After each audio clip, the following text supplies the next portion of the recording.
Assalamualaikum warahmatullahi wabarakatuh. Selamat pagi, siang, sore maupun malam. Salam sejahtera dan salam sehat untuk kita semua. Pada kesempatan kali ini saya akan mencoba mengenalkan software yang digunakan untuk membuat peta dan menganalisis data spasial lainnya, dan mungkin ada beberapa pengenalan cara kerjanya. Software ini bernama ArcGIS. Mari kita simak bersama.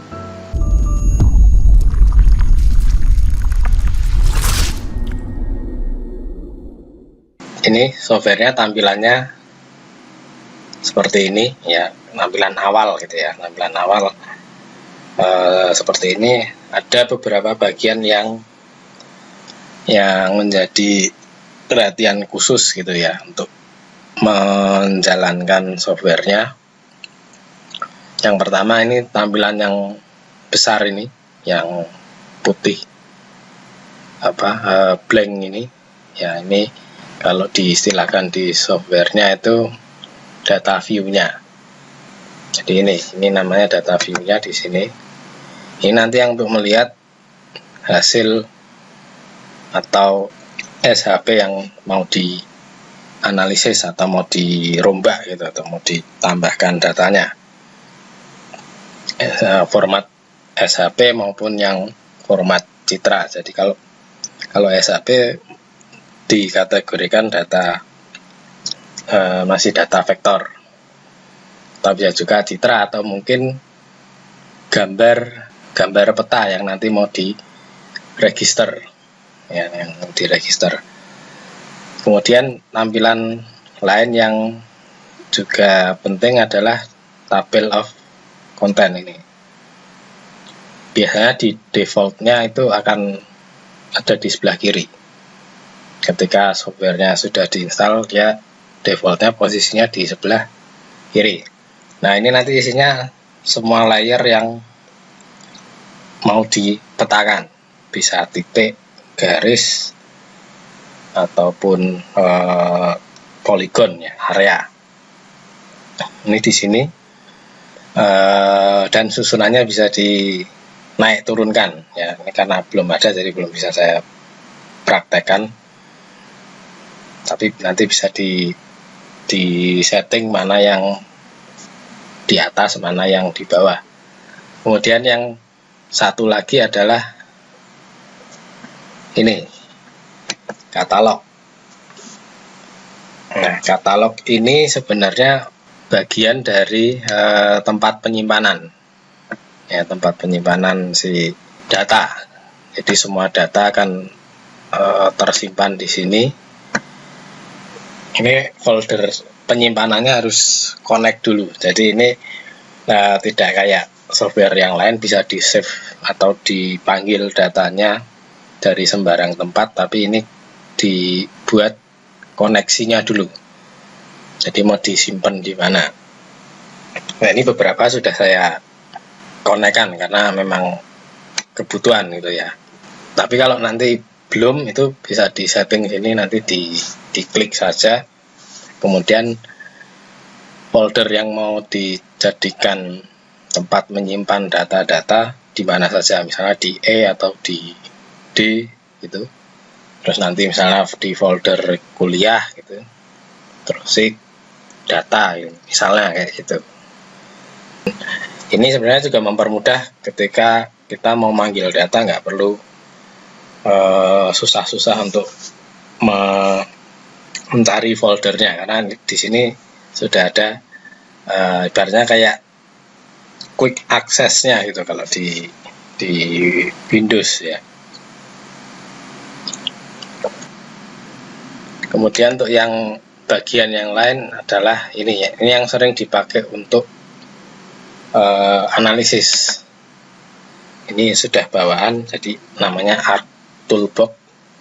Secara bahasa mungkin akan asing ya, karena itu harus pengetahuan tentang spasialnya juga harus ngerti dulu. Ini Arc Toolbox. Jadi ini semua bagian-bagian untuk proses editing.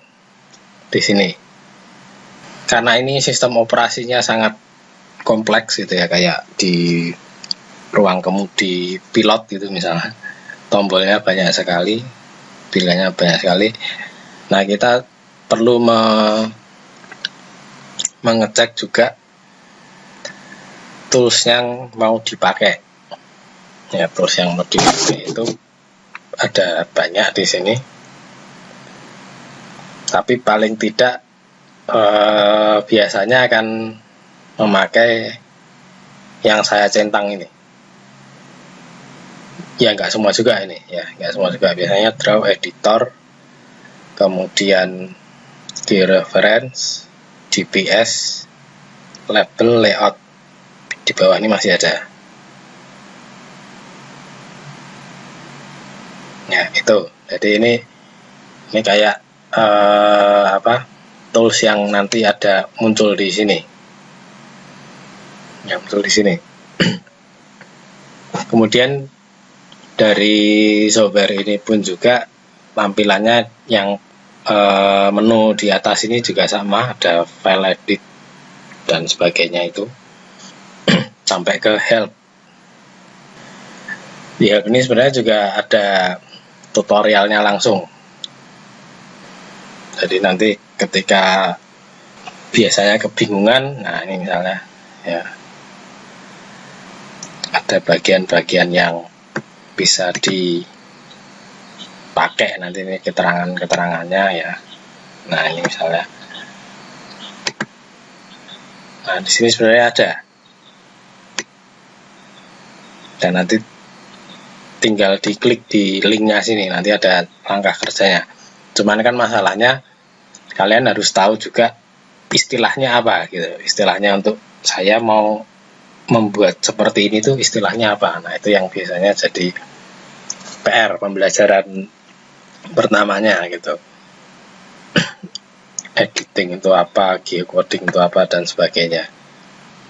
Di sini ada menu file, edit. Ya, ini yang data view, nanti layout view beda lagi. Nah, biasanya di awal ini akan ngeset lokasinya dari view. Ini frame-nya ditentukan dulu. Nah, karena saya makainya sistem, bukan sistem geografis tapi yang UTM, dan nanti yang saya contohkan di Jogja gitu, saya klik yang sini, yang Project Coordinate System, UTM, pilih yang 84 karena kita ada di selatan Katulistiwa, pilih yang South. Nah, terus ini zonanya bisa dicari di internet. Kalau pemetaan di daerah lain mungkin, atau di negara lain, bisa dicek juga sebenarnya. Pilih yang 49S. Ya, kebetulan angkanya 49, ya kita nggak bisa merubah lagi. Nah, ini diperlukan nanti untuk mengunci lokasinya. Nah, memang kesannya nggak ada perubahan gitu ya, karena memang masih kosong tampilannya. Kemudian yang mau kita tampilkan, nah sekarang memasukkan data. Setelah tadi sudah di set tempatnya, sekarang kita mau memasukkan data. Data itu bisa macam-macam ya, ada data dari Excel pun bisa, data yang sudah SHP juga bisa, data yang tadinya hanya cetakan peta mau dimasukkan pun juga bisa. Nah, ini ada menu add data. Ada beberapa pilihan di sini ya. Nah, saya mau menampilkan data yang paling bawah dulu, data provinsi DIY misalnya. Nih, saya klik, dia akan mencari folder-folder yang sudah dikoneksikan. Saya sudah nyimpen itu di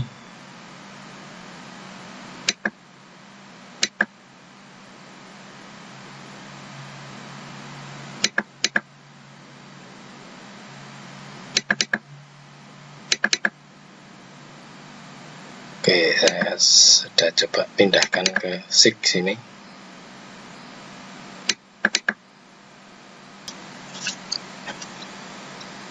Nah, ini saya coba pilih yang DIY Polygon.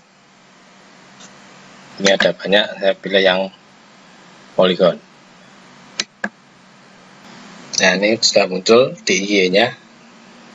Ya, itu kok garisnya banyak atau ada kayak pecah-pecah gitu. Sebenarnya itu bisa dihilangkan atau mau diganti warnanya pun juga bisa. Itu tampilan standarnya kayak gini. Kalau dilihat isinya apa saja, sebenarnya isinya cukup banyak.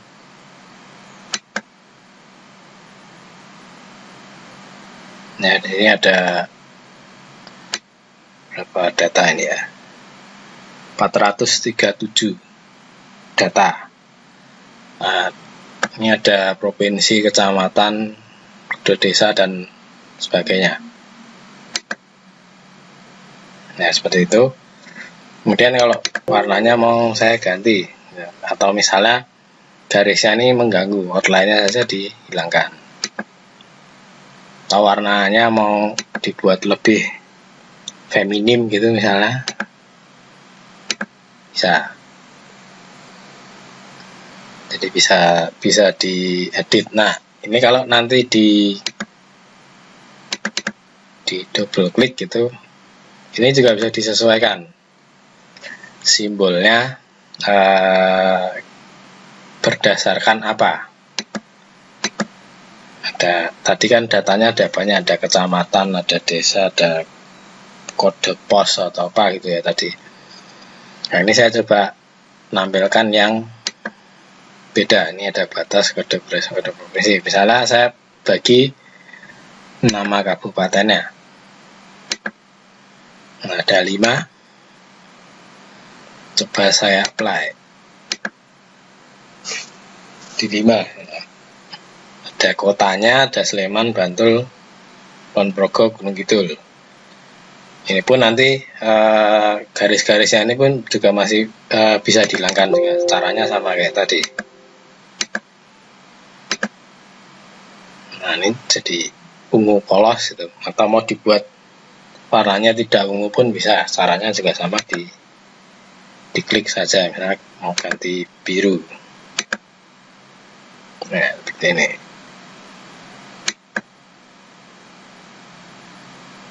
Sorry, misalnya Bantul tuh merah ya, warnanya Persiba Bantul misalnya. Terus dia itu biru, PSIM misalnya. Ini no, Sleman hijau. Bisa warna default atau bisa pilih sendiri. Dan seterusnya ya, nanti bisa dilihat saja dulu.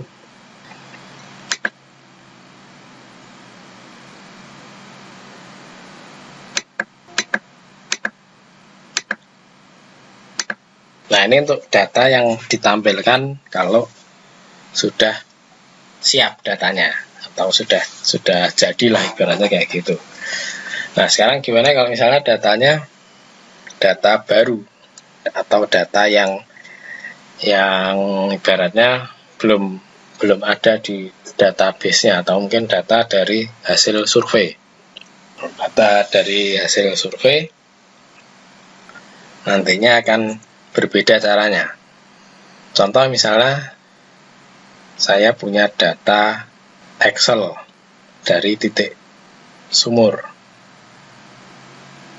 ya dari titik sumur saya coba masukkan ke sini. Nah, sebelumnya mungkin saya perlihatkan dulu data di Excel-nya ya. Jadi ini nanti yang mau saya masukkan ke software ya, ada 61 titik, ada koordinatnya, ada kedalamannya. Sebenarnya sampel apapun bisa, nggak harus seperti ini, karena ini yang saya punya yang mempermudah juga biar cepat, nggak usah cari data lagi. Ya, ini seperti ini datanya. Kemudian coba saya masukkan ke sini, ke softwarenya tadi. Jadi caranya tidak seperti misalnya menaruh file gitu ya, tinggal di geret gitu, tidak, tapi ada caranya. Ini kembali lagi ke add data karena kita maksudnya mau nambah data ya. Oke, nah kalau tadi kan yang ini, yang data yang sudah jadi. Nah, kalau datanya baru dan ada XY-nya atau koordinatnya, kita pakai yang XY data. Add XY data ini untuk yang baru dan bukan dari SHP. Jadi keterangannya new web layer based on XY event from table, data tabularnya atau Excel-nya tadi. Coba kita klik. Nah, di sini akan muncul lokasi tempat penyimpanan filenya, atau harus kita browsing dulu filenya ada di mana. Diklik saja di sini.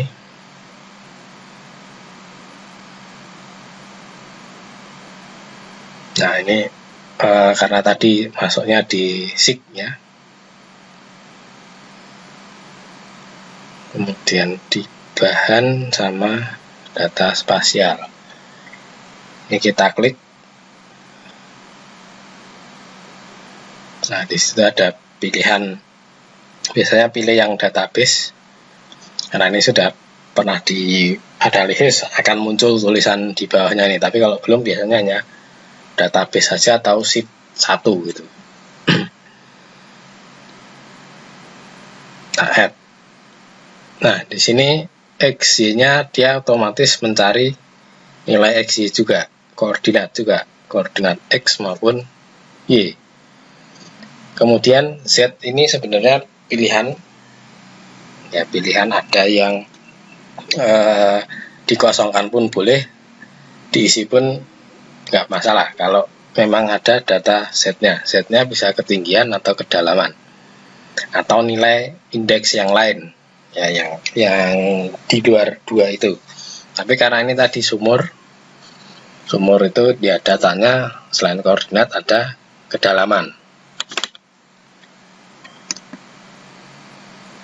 Ya, ini tinggal diklik saja, dipilih ada data kedalaman.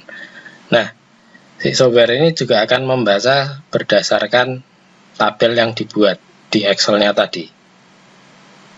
Ya, XY kedalaman. Pilih. Kemudian kalau tadi belum di set view properties-nya untuk lokasi UTM-nya, itu di sini akan blank. Tapi karena ini sudah di setting, dia akan muncul. Gitu. Nah, kalau sudah oke. Titiknya saya rubah warnanya biar kelihatan.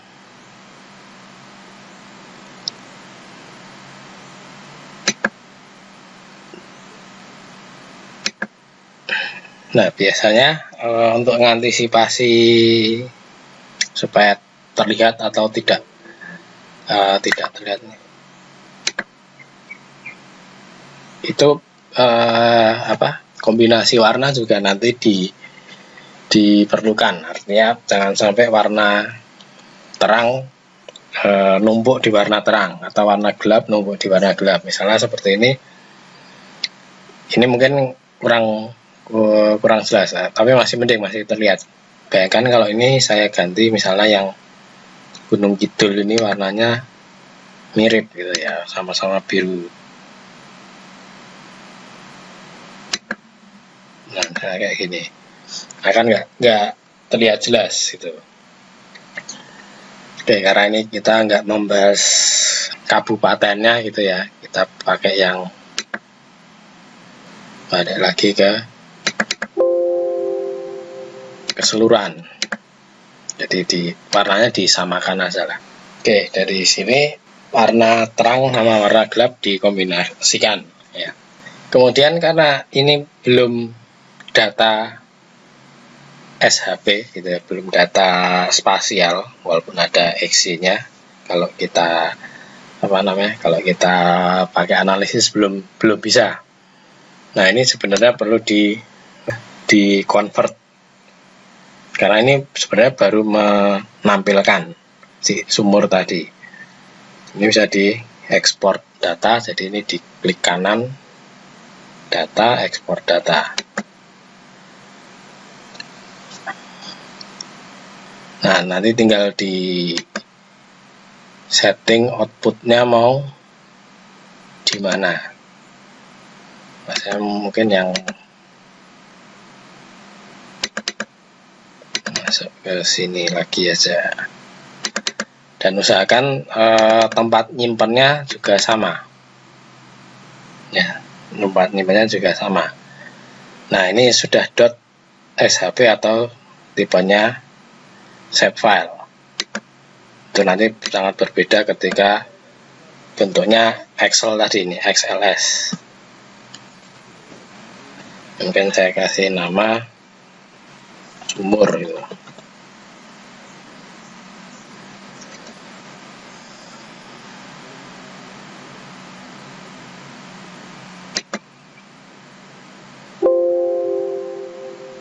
Nah, kemudian ada pertanyaan di sini, mau ditampilkan sebagai layer, ya tampilkan saja. Dan yang ini bisa dihapus, klik kanan, remove. Nah, ini sudah SHP bentuknya ya, meskipun data isinya sama, tapi ketika dioperasionalkan nanti nggak bisa kalau yang masih yang tadi. Oh ya, sebelum lupa, ini yang paling penting saudara, sama ketika kalian mengerjakan apapun dengan software, buatlah projectnya. Jadi ini di save as dulu.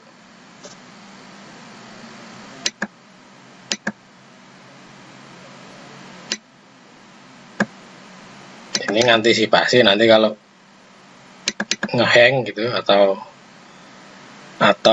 nggak bisa selesai sehari, nah nanti akan bisa dilanjutkan sama kayak bikin Word gitu, misalnya ngerjakan tugas atau nanti skripsi misalnya. Nah, ini sudah kesimpan, jadi ketika nanti saya ada kendala harus saya matikan, nanti saya tinggal buka projectnya ini tadi, latihan sip. Seperti itu kira-kira untuk pengenalan softwarenya dan beberapa langkah kerja sederhana tadi. Ada kurangnya saya mohon maaf. Saya akhiri, wassalamualaikum warahmatullahi wabarakatuh. Selamat pagi, siang, sore maupun malam. Salam sejahtera dan salam sehat untuk kita semua.